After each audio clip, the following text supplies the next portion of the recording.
Muy buenas noches, que Dios los bendiga. Vamos a pedir la bendición de Dios antes de abrir la palabra de Dios. Señor, gracias porque nos permite, Señor, estar en este momento reunidos para estudiar tu palabra, para poder cantar, Señor, orar, agradecerte por tu misericordia, por tu bondad hacia cada uno de nosotros. Hoy tenemos un tema, Señor, que es de gran bendición para nosotros. Pedimos que tu Espíritu Santo pueda guiarnos hacia toda verdad, podamos comprender el escenario, Señor, que presenta tu palabra, guardarlo en nuestra mente, en nuestro corazón, para atesorar tus promesas y seguir, Señor, preparándonos para tu pronto regreso. En el nombre de Jesús, amén. Bien, la semana pasada hicimos un estudio corto acerca de el tiempo de angustia.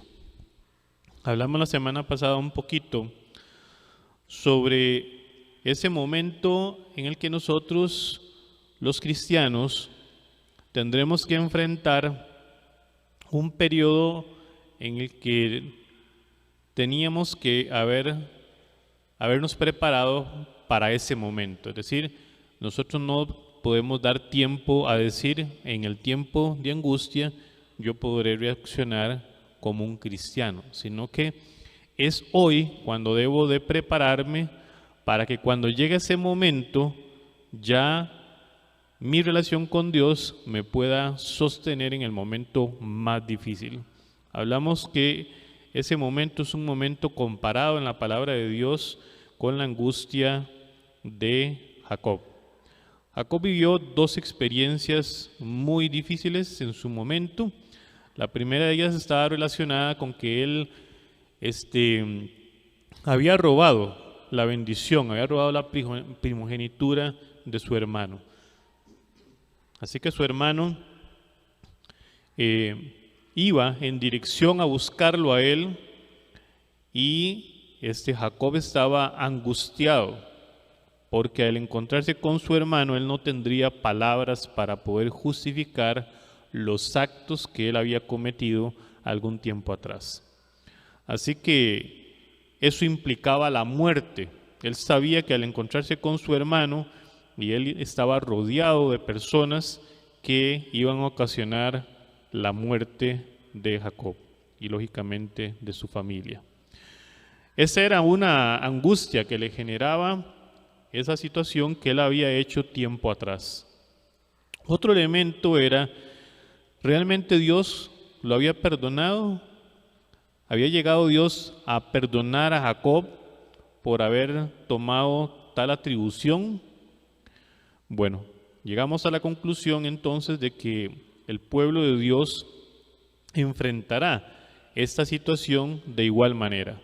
El tiempo de angustia será caracterizado entonces por ese periodo en el que el mundo que se había unido o se ha unido a través de poderes políticos, religiosos y económicos tomarán al pueblo de Dios y van a querer destruirlo.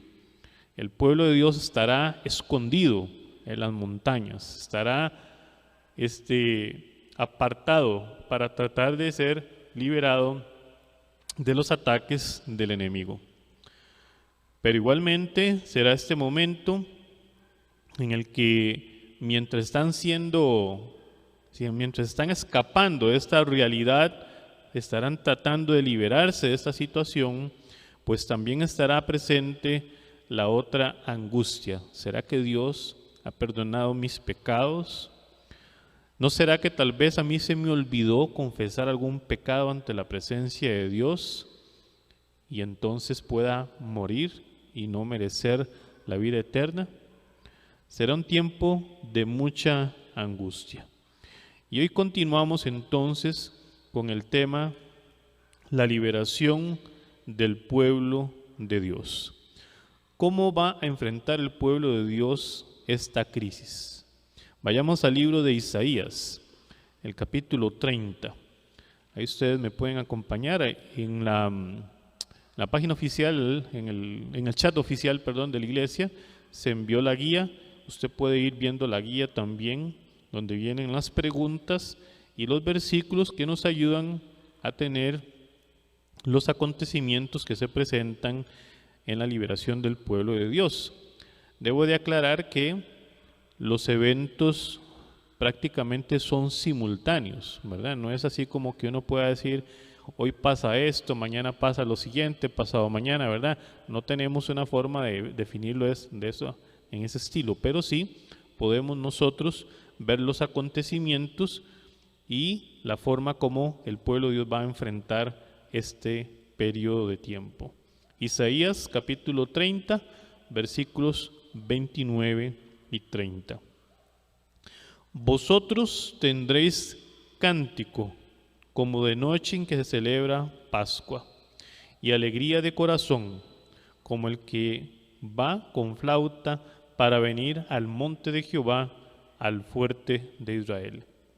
Y Jehová hará oír su potente voz, y hará ver el descenso de su brazo, con furor de rostro y llama de fuego consumidor, con torbellino, tempestad y piedra de granizo.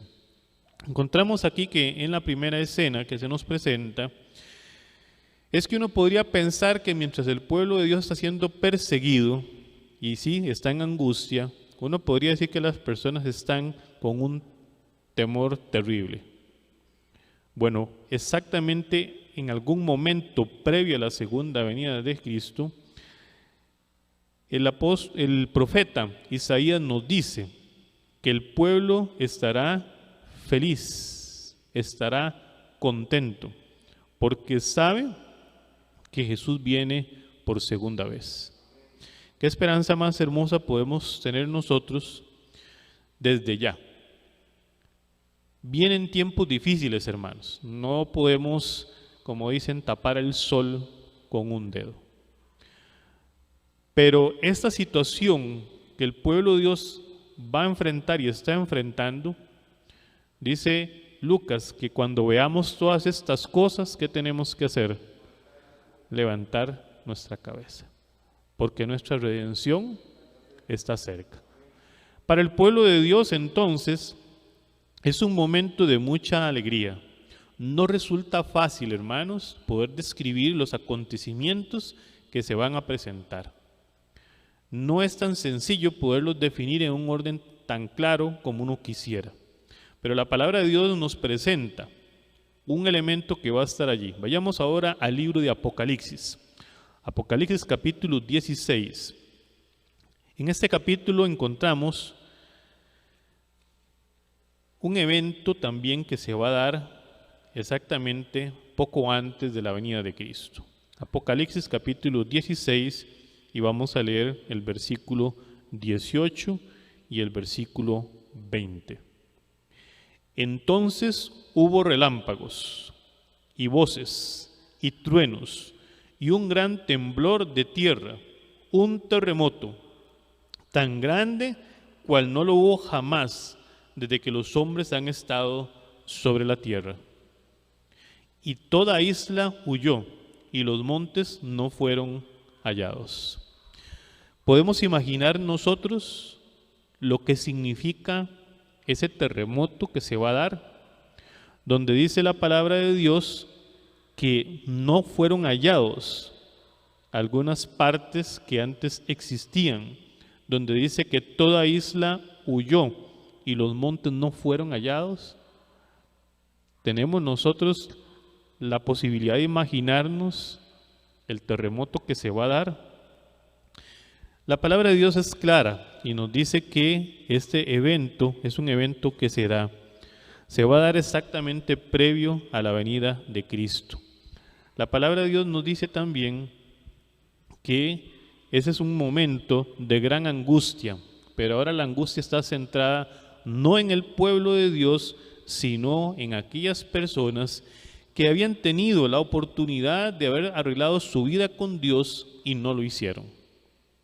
Cada persona va a recordar el momento en que estuvo con la posibilidad, cuando esa persona se le acercó para hablarle del mensaje, esa oportunidad que tuvo de en algún momento asistió al templo para agradar a Dios, pero que dejó todo eso atrás y prefirió apartarse del camino de Dios. Y entonces los tomará de manera rápida, sin que ellos puedan saber lo que les va a suceder.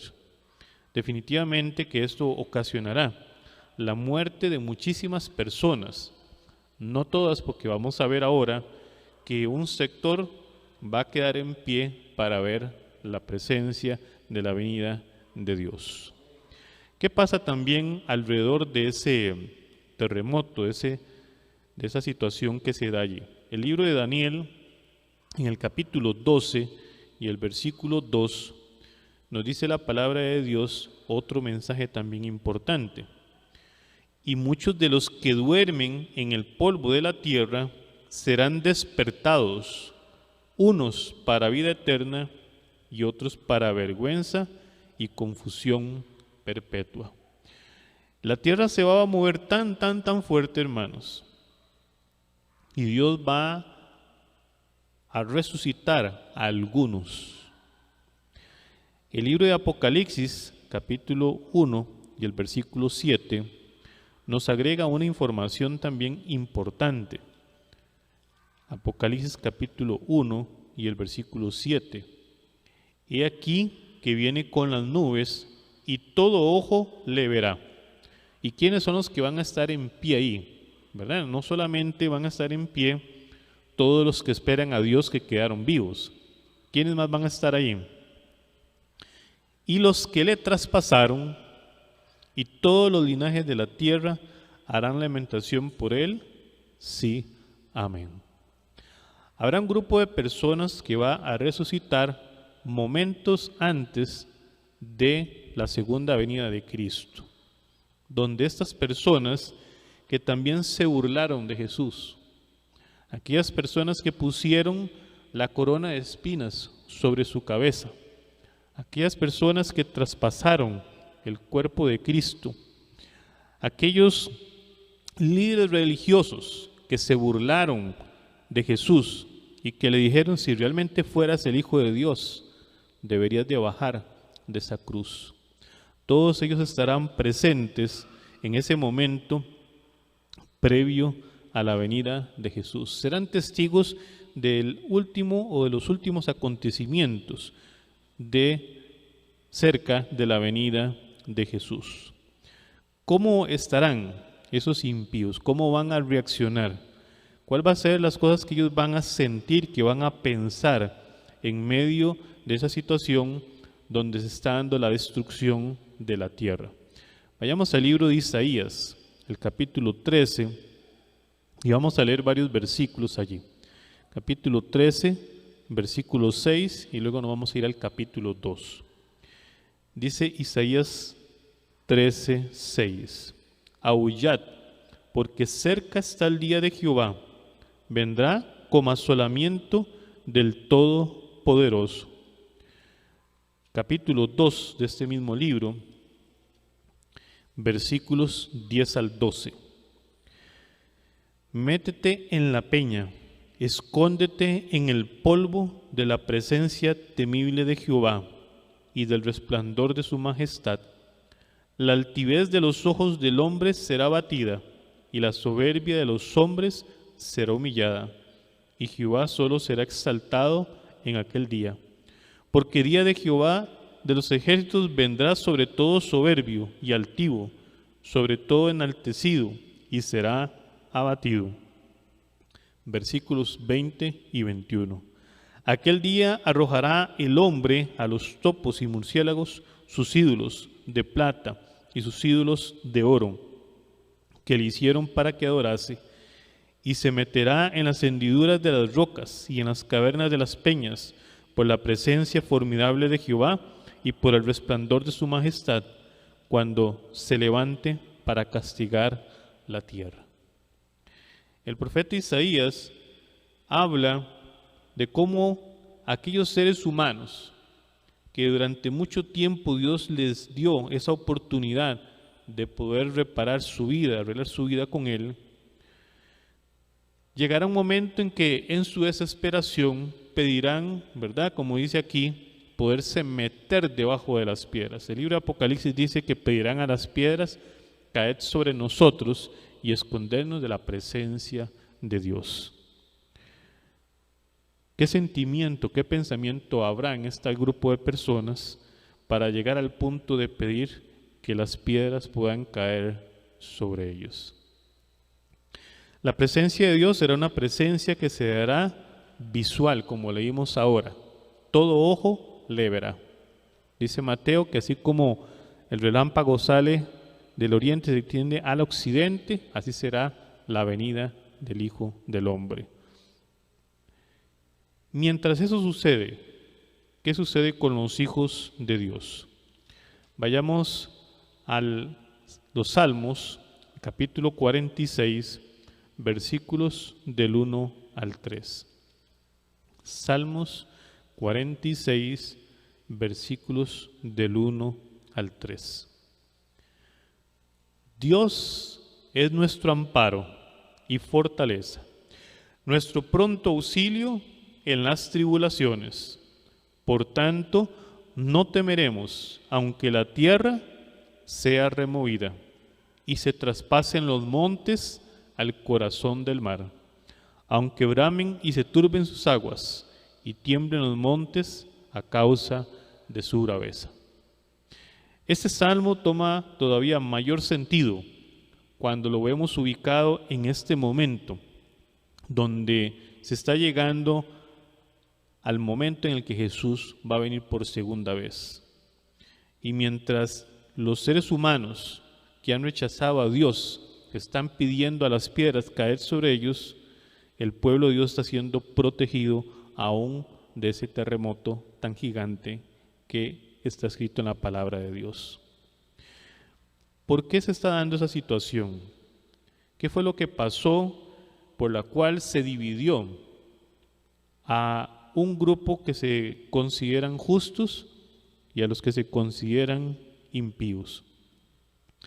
El Salmo 56 dice: y los cielos declararán su justicia, porque Dios es el juez. La palabra de Dios nos dice en el Salmo 19 y en diversas partes de los Salmos, precisamente que la ley de Jehová es la justicia. La ley representa la justicia de Dios. La ley que fue entregada en el cielo, esa ley que Adán y Eva conocían, esa ley que se volvió a entregar en el monte Sinaí con el pueblo de Israel, esa ley que forma la base del pacto, donde dice que pondré mis leyes en la mente y en el corazón del ser humano. Esa ley es precisamente la que Dios utilizará como juez para juzgar al mundo. Se llegó al momento en que el ser humano rechazó de manera absoluta la ley de Dios. Se llegó al punto en el que la ley de Dios fue desechada totalmente por el ser humano, y solo un pequeño grupo, caracterizado como los que guardan los mandamientos de Dios y tienen la fe de Jesús, son los que van a sobrevivir a la segunda venida de Cristo. ¿Qué sigue después de esto? Bueno, precisamente el libro de Mateo, capítulo 24, versículos 30 y 31, nos dice: entonces aparecerá la señal del Hijo del Hombre en el cielo. Y entonces lamentarán todas las tribus de la tierra y verán al Hijo del Hombre viniendo sobre las nubes del cielo con poder y gran gloria. Y enviará a sus ángeles con su gran voz de trompeta y juntarán a sus escogidos de los cuatro vientos desde un extremo del cielo hasta el otro. Una vez que ya ha quedado la tierra dividida en los dos grupos, como vimos la semana anterior, una vez que todos los poderes de esta tierra que están en contra de Dios y en contra de su pueblo han tratado de tomar a los hijos de Dios para destruirlos, y cuando en apariencia van a destruir por completo al pueblo de Dios, y si Dios lo permitiera así sería, aparece la señal del Hijo del Hombre, aparece la señal de Jesús que viene por segunda vez con sus santos ángeles.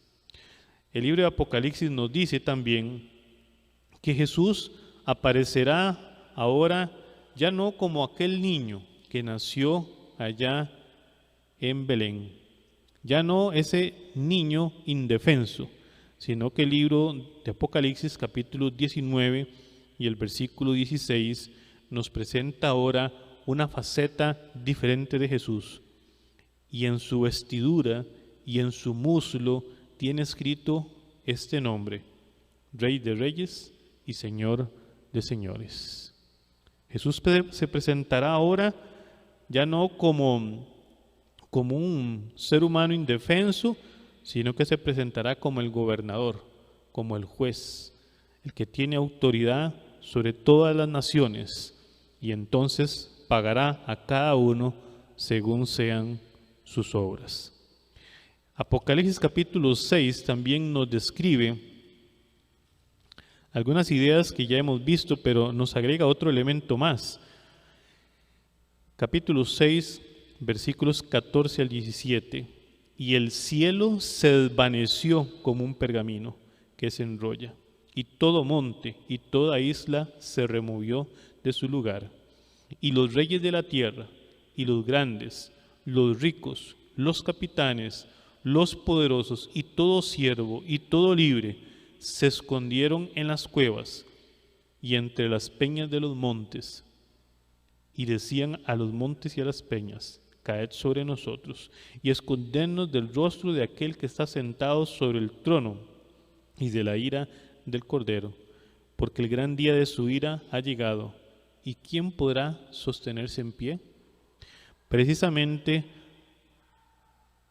el regreso de Cristo Jesús está relacionado con una serie de eventos que afectan la tierra, afectan el cielo. En la tierra, el gran terremoto, y en el cielo dice que se desvanece, se enrolla como un pergamino. Llegó el momento en el que el cristiano que había sido perseguido ya no será perseguido nunca más. El cristiano que había sido humillado ya no va a seguir siendo humillado. Y aquellos que creían que tenían poder, aquellos que tenían las grandes riquezas de este mundo, dejarán de tenerlas. Equivocaron su decisión. Aquellos que habían hecho riqueza en esta tierra perderán todo lo que tienen. ¿Y qué sucede en ese momento? Cuando Jesús viene. Primera de Corintios, el capítulo 15, versículo 55 y luego el 52, nos agrega otro detalle más con respecto a la venida de Cristo. Primera de Corintios, capítulo 15, versículos 55 y luego el 52. ¿Dónde está, oh muerte, tu aguijón? ¿Dónde, oh sepulcro, tu victoria? Aquí entonces se va a dar el otro proceso. Las personas que habían muerto, pero que habían depositado su fe en Cristo, van a resucitar. El versículo 52 nos agrega: en un momento, en un abrir y cerrar de ojos, a la final trompeta, porque se tocará la trompeta, y los muertos serán resucitados incorruptibles, y nosotros seremos transformados. Se llegó entonces a el momento esperado por todo cristiano, el momento en que Jesús viene, el momento en el que aquella persona que había muerto, aquella persona que había dejado detrás a su madre, a su padre, a sus hermanos, a sus amigos, van a tener la oportunidad de resucitar. Dios, por medio de su palabra, podrá dar vida a aquel que ha confiado y ha ejercido fe en el sacrificio de Cristo. Se podrá ver entonces, y podremos imaginarnos, ver cómo resucita Adán, la resurrección de Eva. Podremos ver entonces en algún momento cómo estos estarán resucitados. Imaginemos la estatura de Adán, la estatura de Eva. Podremos ver a muchos otros personajes que hemos leído en la palabra de Dios, cómo van a ir resucitando uno a uno. Podremos ver a aquellas personas que nosotros hemos conocido en este momento y que al haberse sometido a la voluntad de Dios tendrán la oportunidad de resucitar. ¿Qué sucede luego de esa resurrección? Bueno, viene otro momento sumamente impresionante. Mateo capítulo 25 y el versículo 34. Mateo 25 y el versículo 34.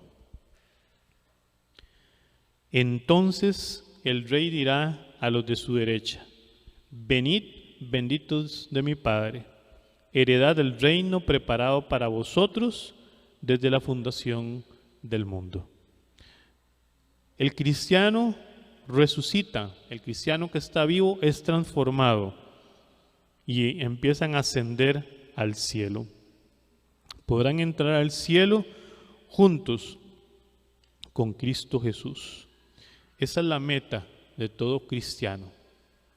Entre tanto, aquí en la tierra parecía que los malos prosperaban, donde parecía que los malos se salían con las suyas, cuando parecía que quien gobernaba esta tierra era Satanás. Se llega a este momento cuando Dios hace un acto de presencia, precisamente, y sigue en el proceso de eliminar el pecado para siempre. La próxima semana estaremos estudiando, y la siguiente semana también a esa, estaremos estudiando la forma como Dios tiene preparado eliminar el pecado de manera absoluta. Que Dios les bendiga y ojalá que nuestros pensamientos se dirijan a las grandes verdades de su palabra, podamos ver las grandes promesas y que nuestro pensamiento sea siempre dirigido hacia la eternidad.